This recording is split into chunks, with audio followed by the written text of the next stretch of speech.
Hey, what's up, friends? It's B Chambers from Alloy 7 Video, and I want to talk to you guys today about why using the fair use argument to defend monetizing videos on YouTube is wrong, or better said, irrelevant. So I get a lot of questions in the comments since I started the How to Monetize Video Game Videos Legally series that ask me, well, if I upload footage that I've had commentary to, doesn't that fall under fair use and thus give me the right to monetize it? And the short answer to that is no, even though what you are doing may very well adhere to the fair use exception to U.S. copyright law. So what you're dealing with here is not an issue of legality so much as it is an issue of what YouTube's policies are. So in this case, you are on YouTube's private property.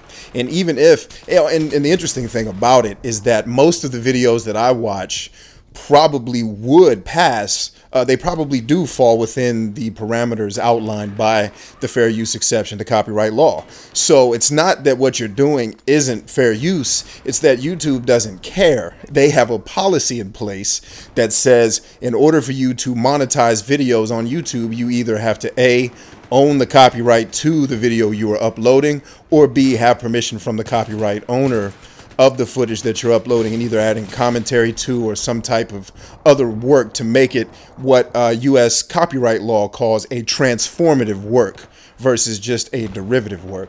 So in this case, you've done something to transform the original material. You've added commentary to it. You've added your own graphics. You've done something that what you took from them is now different.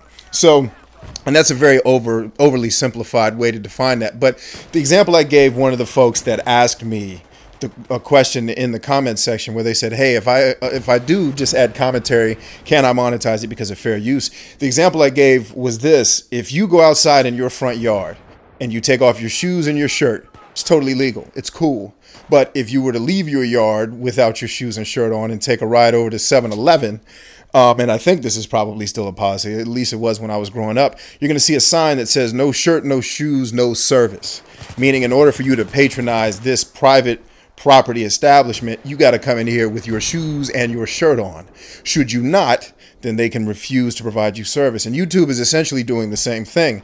They are saying if you do not have permission to upload this from the copyright owner, then you do not have the right to monetize it. Even if it follows fair use law, the YouTube policy for you to use their conduit to push your videos, they say you've got to have that permission. And the reason why a lot of people I've seen a lot of frustration about that folks kind of get up in arms about, hey, this is fair use. Why is YouTube giving me a hard time? Well, it's really simple.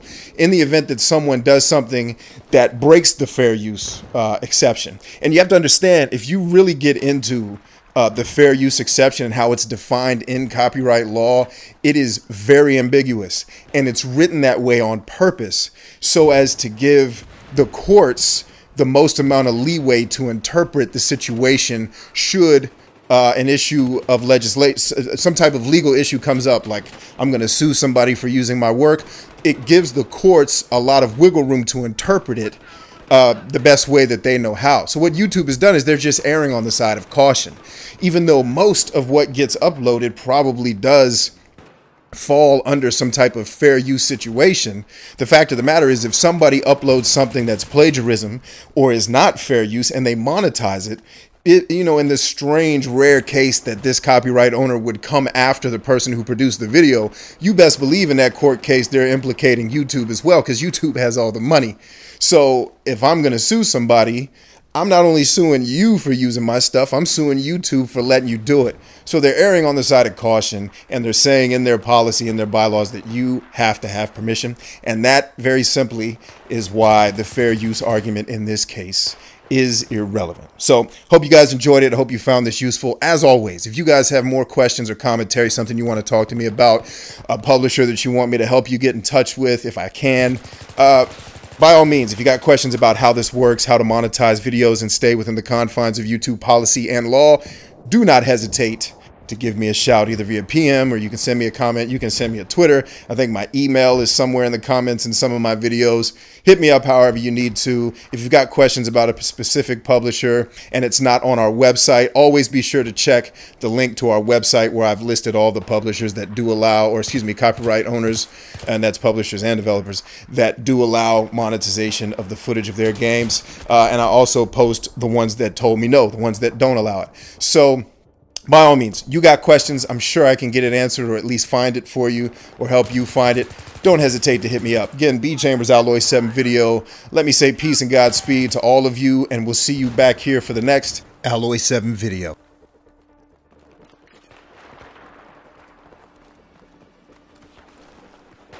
Alloy 7.